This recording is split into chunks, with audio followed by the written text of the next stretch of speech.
Se o seu filho ou sua filha vivem enfiados na igreja e não querem saber de lavar louça, arrumar o quarto, faxinar a casa e pior, não estão querendo nem estudar porque estão envolvidos nos projetos da igreja.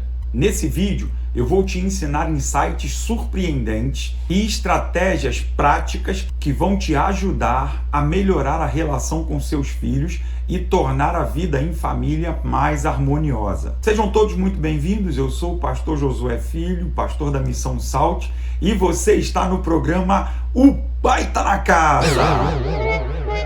Ué, cadê todo mundo?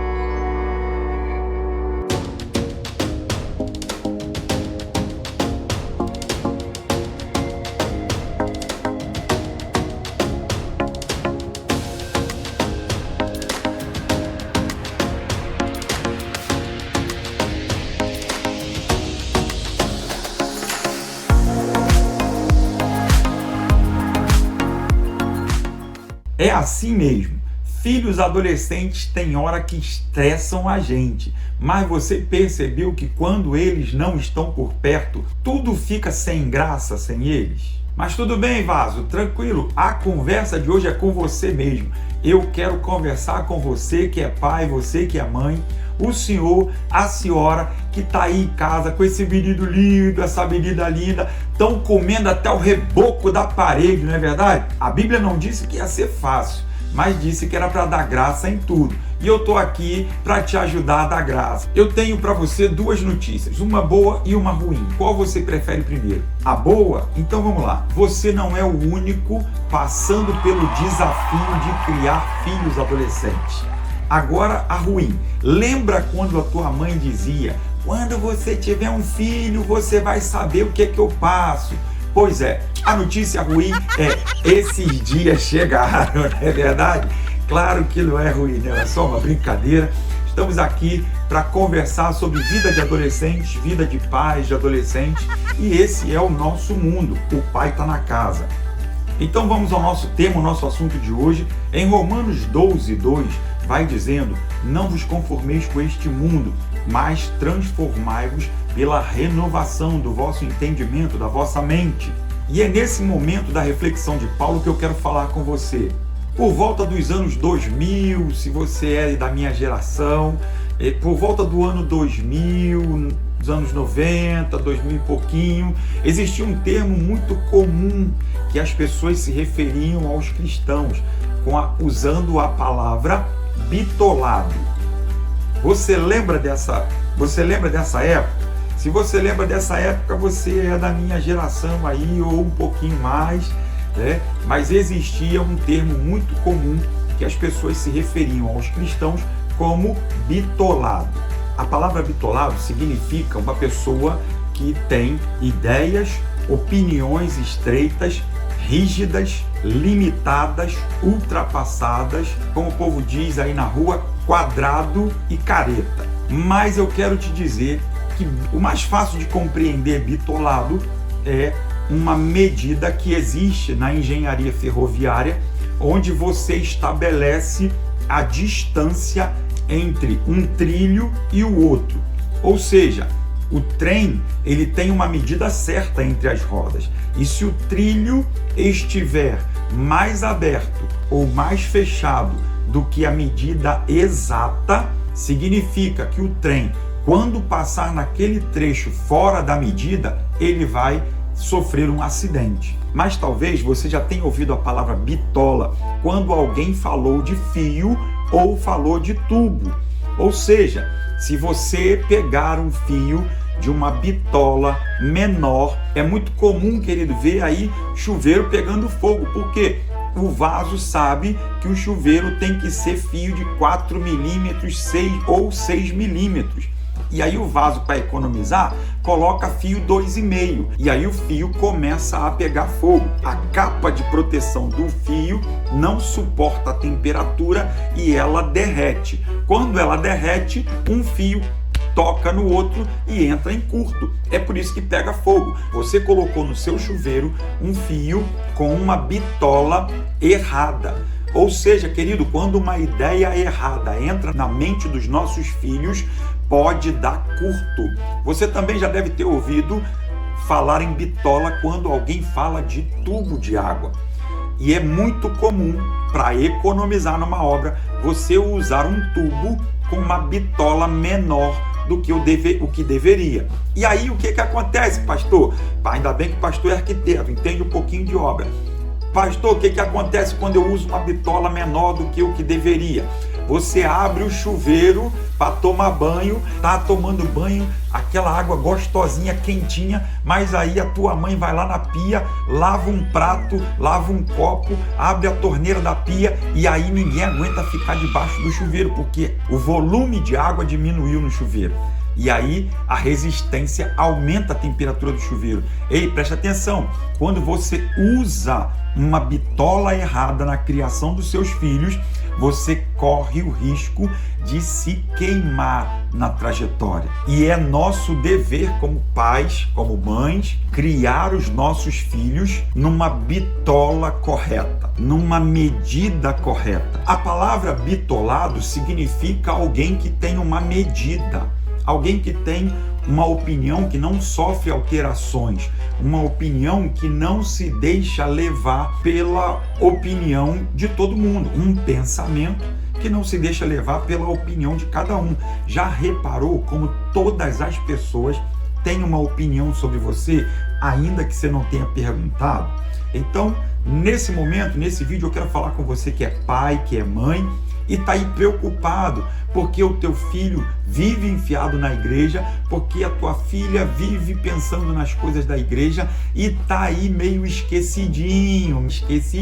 Como pastor de um ministério de adolescentes, eu tenho recebido muitas reclamações de pais e mães sobre filhos e filhas que, após se envolverem com a vida na igreja, o ministério na igreja, o ambiente religioso, eles passaram a dedicar boa parte do seu tempo a essas atividades em detrimento de outras atividades que deveriam estar fazendo e que não estão fazendo, como por exemplo, arrumar o seu quarto, colocar roupa suja no lugar de roupa suja, não deixar a meia pendurada, sabe, coisa de adolescente, a bagunça, a louça que ninguém lava. Jesus amado, esse negócio parece que dá cria. Tu sai de manhã para trabalhar, deixou a pia vazia, sem nada, chegou de noite, o negócio deu cria, parece que joga fermento na pia e a louça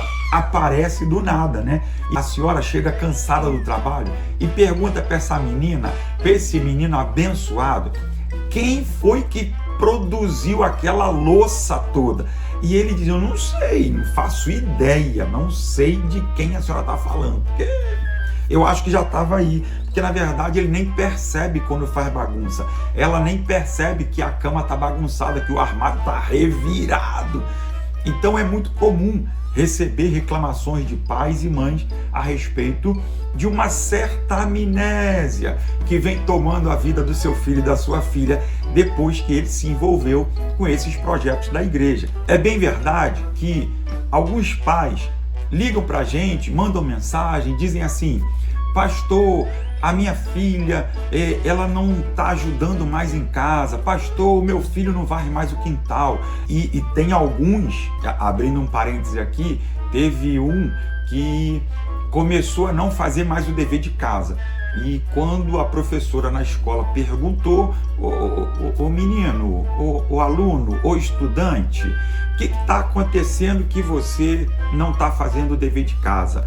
E ele, eu imagino, né, na minha imaginação de pastor de adolescente, eu imagino que ele pega um óleo de peroba na bolsa, passa ali na cara de pau dele e diz assim, professor, eu estou com muitas atribuições na igreja, nós temos muitas atividades, eu tenho que ajudar o pastor e a pastora da igreja e é por isso que eu não tenho tido tempo para fazer os exercícios de casa. Então você que já passou por isso, já ouviu uma historinha bem elaborada como essa, você sabe do que o pastor está falando. Então preste atenção. O vaso mandou que estava ocupado com as obras da igreja e não podia estudar, assim como tem, né, as abençoadinhas de Jesus que estão mandando por aí, que não deu para arrumar a cama, não deu para tirar o lixo, não deu para ajudar em casa, não deu para fazer todas as coisas que era que você, como pai e mãe, esperava. É claro que tu também não quer transformar teu filho e tua filha num escravo, né? É claro que esse negócio aí, tu tá só querendo a participação da criança. Você quer que ele ajude, que ele arrume a cama, que ele pegue, né, a roupa da escola e coloque lá na área de serviço para poder lavar. Quando você chegar, joga na máquina, aquela coisa toda. Quem determina criação de filho é pai e mãe. Presta atenção, eu sou pastor, eu estou aqui só para te orientar espiritualmente. Então, quem cria filho é pai e mãe. Pastor orienta espiritualmente. Quero dizer o seguinte, lavar louça não é problema de pastor, tá entendendo? Pastor, meu filho não quer lavar louça, minha filha não quer lavar louça. Ei, presta atenção, isso não é espiritual. Então, pastor não tem que ficar se metendo com o negócio de lavar louça. Ah, porque largou a cueca pendurada, as calcinhas penduradas. Ei, querido, isso aí não é problema de pastor. Isso é problema de educação. Então vamos separar os ambientes. É claro que, deixando aqui um tom descontraído para que a coisa, né? Se você já se identificou com essas coisas que o pastor está falando, eu quero já deixar para você. Esse vídeo já vale o seu like. Já vale o seu gostei aí, então já clica no gostei, nem espera, já compartilha, envia para aquela tua amiga do trabalho que tu sabe que ela está cortando um dobrado com aquela abençoadinha de Jesus, com aquele abençoadinho que ela tem lá na casa dela. Então já compartilha, envia para alguém que esteja passando por uma fase difícil nessa questão com os filhos. Então vamos lá. Paulo falou, não vos conformeis com este mundo, não tomem a forma deste mundo. E aí nós começamos falando sobre bitolado, lembra? Você não pode ter várias medidas. Você não pode ter uma medida hoje e uma medida amanhã. A Bíblia diz que nós precisamos ser sim, sim, não, não. Você não pode ter sim hoje, amanhã não. Sim, talvez. Então, quando dizemos que uma pessoa se tornou bitolada, na verdade nós estamos dizendo que a pessoa passou a ter uma opinião. Ela passou a ter um comportamento, ela passou a ter uma forma de pensar, e aquela forma de pensar é constante, ela não se altera, tá certo? Então, claro que tentaram usar a palavra bitolado num sentido pejorativo, para dizer que o crente é limitado, o crente não pensa, o crente não vê. Ei, querido, presta atenção, e esquece essa ideia do mundo, isso aí é um sofisma. Bitolado é aquele que tem uma opinião. Eu sou de Jesus hoje, eu serei de Jesus amanhã. Eu sirvo a Jesus hoje, eu vou servir, continuar servindo a Jesus. Eu estou aguardando o arrebatamento e amanhã, quando o arrebatamento acontecer, eu subirei com Jesus. Bitolado é isso, é o cara que tem uma medida. Paulo vai dizendo, não tomem a medida do mundo. E talvez você vai pensar, tá, pastor, também não preciso os extremos, né? Eu não preciso tomar a medida do mundo, mas eu também não preciso ser aquele crente que vive enfiado na igreja todos os dias. Em 1 Coríntios 7, 32 em diante, os solteiros cuidem de servir ao Senhor. E os casados? Os casados cuidem dos seus maridos e esposas e das suas responsabilidades. É claro que um adolescente, quando entende a vida com Deus e o ambiente de relacionamento numa igreja, ele vai se envolver, porque adolescente se envolve intensamente em tudo. Tudo que ele bota a mão para fazer, não existe limite. Quando ele gosta, ele fica tipo um grude, né? Mas quando ele não gosta, ele repele, ele não quer saber de jeito. Tudo para adolescente é intenso. Tá, pastor, e eu vou fazer o que agora? Vou deixar a casa uma bagunça? Não, presta atenção. Não existe neutralidade quando se fala de uma bitola. Não existe neutralidade. Pastor, eu não concordo que meu filho tenha que viver todos os dias na igreja. Também não concordo que ele fique sem ir à igreja. Eu acho que a gente tem que ter um equilíbrio. Já ouviu isso? Né? Eu acho que a gente tem que ter um equilíbrio. Nem todo dia na igreja, nem ausência total de igreja. Vamos ter um equilíbrio. Presta atenção, não existe neutralidade.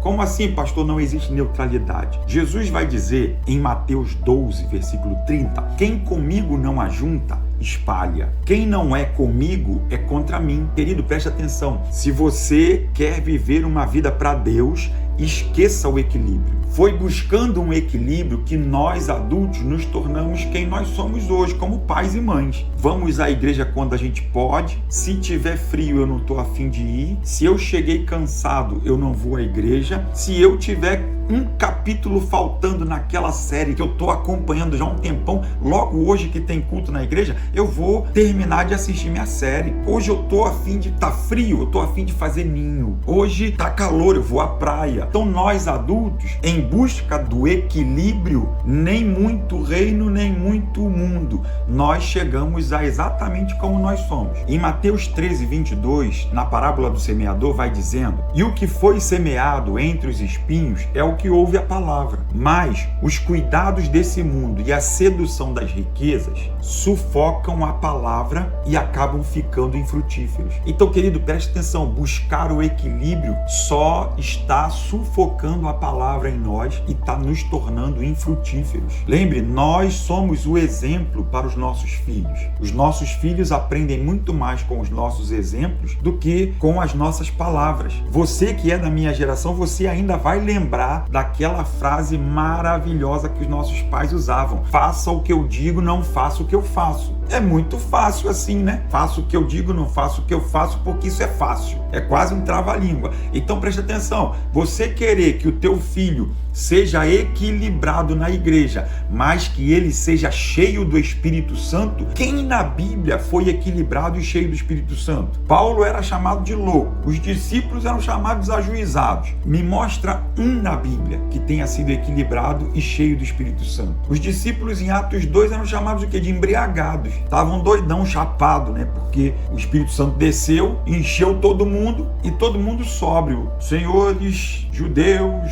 povo de todas as nações. Pedro, né? No seu discurso aqui, quem vos fala é Pedro, discípulo de Jesus, e eu quero lhe explicar. O que os senhores estão contemplando é a chegada e a realização de uma promessa feita por Joel, onde o Espírito Santo viria sobre toda a carne. Lindo e maravilhoso. Mas só que o povo estava olhando e falando assim, esses caras estão doidos, esses caras estão... Não existe equilíbrio. E talvez, se você se ache hoje uma pessoa equilibrada, quem sabe não esteja no momento de repensar a sua participação no reino de Deus. Quando nós valorizamos mais os cuidados deste mundo do que a obra do reino de Deus, nós estamos ensinando para os nossos filhos, através dos nossos exemplos, que a obra de Deus, ela vem em segundo plano. E Jesus vai ensinar em Mateus 6, versículo 33, exatamente o contrário. Mas buscai primeiro o reino de Deus e todas as suas justiças, e as demais coisas vos serão acrescentadas. As demais coisas só serão acrescentadas se buscarmos primeiro o reino de Deus. E não existe equilíbrio nisso, em buscar primeiro o reino. Eu venho falando nos outros vídeos sobre o cuidado que nós temos que ter com os sofismas, mentiras disfarçadas de verdade. E Satanás encheu o mundo e a igreja desses sofismas. Quer ver um sofisma? Minha família, meu primeiro ministério. Pastor, que absurdo o senhor dizer isso. Pastor, como é que eu sei que isso é um sofisma? Eu aprendi a vida toda que isso estava certo e agora o senhor está dizendo que está errado? Como é que eu sei que é um sofisma? É só você olhar para os frutos de quem está falando isso. Será que é aquele crente que está ocupado ganhando almas para Jesus através do seu ministério? Normalmente, e eu diria 99,9% das pessoas que dizem minha família, meu ministério, são pessoas que não estão envolvidas na obra, já não ganham ninguém para Jesus há muito tempo. Qual foi a última vez, qual foi a última pessoa que você ganhou para Jesus? Se é que você é um desses que falam minha família, meu primeiro ministério. Às vezes nós queremos falar frases bonitas, mas não vemos, não paramos para refletir o que essas frases estão embutidas. O que vem junto com essas frases? Minha família é meu primeiro ministério, então deveríamos estar instruindo o menino no caminho em que ele deve andar. Ou o crente que se já ganhou alguém para Jesus já faz muito tempo. Normalmente, pessoas que falam frases como essa estão tentando justificar o fato de não contribuírem com nada na obra de Deus. Não são dizimistas, não são ofertantes, chegam na igreja, não ajudam a cuidar de nada, não se envolvem em nenhum dos ministérios da igreja. E é por isso que Jesus vai dizer que os cuidados deste mundo e a sedução das riquezas tornaram aquela pessoa que recebeu a semente infrutífera, como muitos hoje na igreja não dão frutos.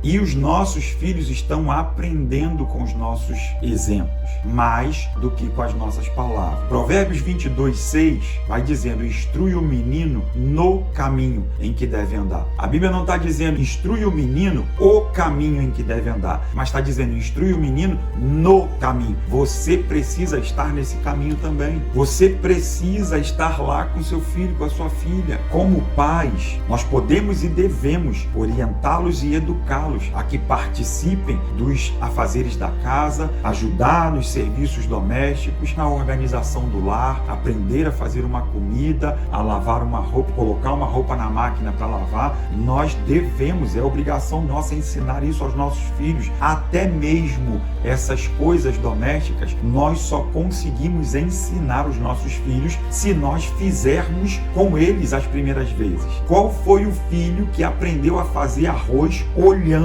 a mãe fazer arroz? Qual foi o filho que aprendeu a botar uma roupa para lavar na máquina sem que a mãe tenha ensinado o filho o passo a passo de colocar uma roupa na máquina? Ou seja, se as coisas domésticas se aprendem junto com os pais, imaginem as coisas espirituais. Porque, querido, um servo de Deus, uma serva de Deus que está ocupado, procurando ganhar almas para Jesus, ele jamais argumenta: minha família, meu primeiro ministério. Pastor, por que ele jamais argumenta? Porque a família vai estar com ele ganhando almas para Jesus. E é por isso que a sua filha está vendo você no seu devocional com Deus, lendo a Bíblia todas as manhãs, orando todas as manhãs, ou quando chega do trabalho, está vendo você fazendo jejum, está aprendendo que quando você sai da igreja, você vem dando glória a Deus e não falando mal das pessoas, do culto, da mensagem, do pastor, seja lá do que for. Nós precisamos ser exemplos para os nossos filhos. Paulo vai dizer: sede meus imitadores como eu sou de Cristo. Se Paulo falou isso para a igreja, imagine nós que somos pais, o que nós devemos falar para os nossos filhos. Ei, filho, envolva-se na igreja como eu sou envolvido. Esteja na igreja como eu estou. Vá à igreja aos dias em que eu vou. E será que o seu filho vai ter um envolvimento na obra do Senhor como a que ele está apresentando hoje? Se você chegou até aqui nesse vídeo, significa que você realmente está querendo encontrar uma resposta, uma solução para a situação que você está passando na sua casa com seu filho, com a sua filha. Porque é difícil ouvir o que você está ouvindo e continuar assistindo até o final um vídeo como esse, porque é muito fácil nós criticarmos os nossos filhos. O difícil é mostrar para eles que nós estamos na caminhada junto com eles. Eles vão ler a Bíblia como nós lemos, eles vão orar como nós oramos, eles vão frequentar a igreja como nós frequentamos, eles vão direcionar os seus pensamentos como nós direcionamos. É possível ter uma vida familiar harmoniosa e uma vida espiritual profunda no Espírito Santo e ter uma vida profissional próspera. A Bíblia está cheia desses exemplos. Daniel é um deles. Daniel era funcionário do governo, mas não abria a mão de orar 3 vezes ao dia. José chegou a governador do Egito e não abria a mão de ser justo diante do Senhor, e toda a oportunidade que ele tinha, ele falava: é o Senhor quem me revela. O que você precisa, não sou eu que tenho a resposta. Quem tem a resposta é o Senhor, ele que vai dar a resposta para a tua vida. Então entenda, é possível ter uma família harmoniosa, uma vida espiritual profunda no Espírito Santo e uma vida profissional próspera. Nós só precisamos orientar os nossos filhos. Quando eu era adolescente, na igreja onde eu fui criado, onde eu cresci, nós adolescentes daquela época nos reuníamos na igreja todos os dias, de segunda a segunda, quarta e domingo já tinha culto. Os outros dias da semana, se não tivesse nada, a gente estava na igreja. E estava fazendo o quê? Cantando, louvando, orando, porque a gente estava queimando na presença do Senhor, a gente estava vivendo um momento cheio da presença do Espírito Santo. Até que um dia alguém disse: esses adolescentes estão incomodando. Mas não tinha ninguém na igreja, só tinha gente. Incomodando quem? E nem estávamos dentro da igreja, estávamos do lado de dentro, do portão, né? Do pátio da igreja. Estávamos incomodando quem? O fato é que alguém se incomodou e levou para a igreja a questão de que os adolescentes não poderiam mais estar no ambiente da igreja nos dias em que não tivessem cultos oficiais na igreja. E toda a igreja concordou unânime. E nós fomos impedidos de estar no ambiente da igreja nos dias em que não tinha culto. E qual o resultado disso? Muitos daqueles adolescentes que estavam lá na igreja junto conosco, queimando todos os dias na igreja, se desviaram, foram por outros caminhos, se envolveram com tráfico, drogas, criminalidade. Alguns foram mortos. Lembro de alguns amigos que foram assassinados pela criminalidade na época, e muitos se perderam. Por quê? Porque estávamos todos os dias na igreja. Alguém se incomodou com um grupo de adolescentes que estavam queimando. Presta atenção, querido. Incentive o seu filho a ir à igreja. Vá com ele à igreja. Se envolva com ele nos ministérios da igreja. Se você chegou até aqui nesse vídeo, significa que você realmente precisa de uma solução ou de ajuda para essa situação que você está vivendo com seu filho em casa. E vou deixar para você um insight estratégico, que é: escute sem julgar. É como esse vídeo. Se você chegou até aqui, significa que você precisa de uma solução para esse problema. E você ouviu tudo que o pastor tinha a dizer para poder agora tirar suas conclusões. Se você concorda ou não, no final a opinião de criação de filho é sua. Eu estou aqui apenas para te orientar. Então faça a mesma coisa com seu filho. Ouça sem julgar. Filho, conversa comigo, fala comigo. Como é que está na escola?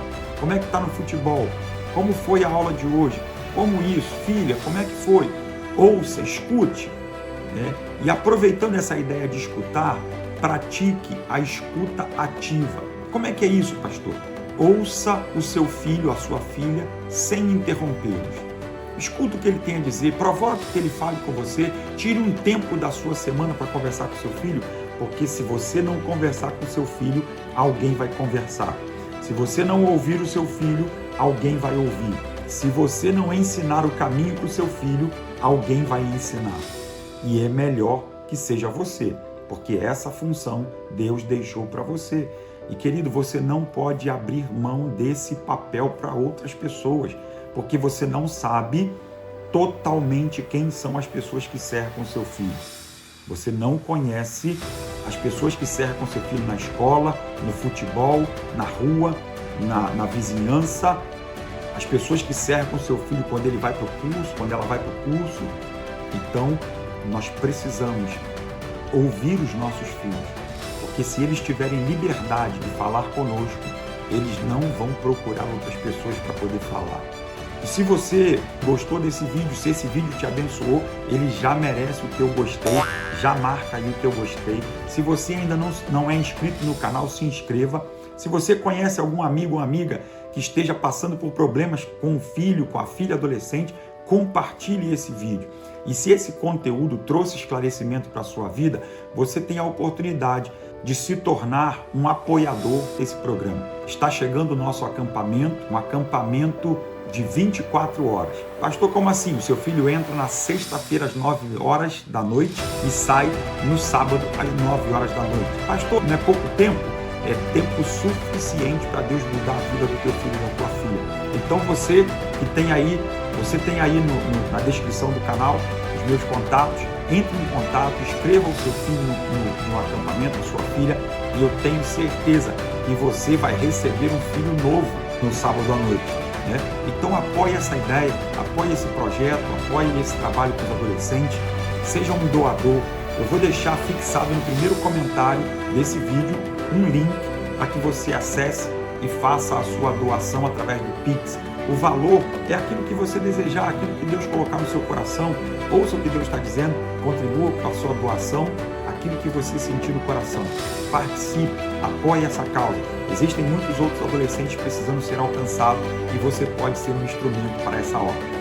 Nos ajude, nos apoie e eu vejo você no próximo vídeo. Um grande abraço, Deus te abençoe. Tchau, tchau.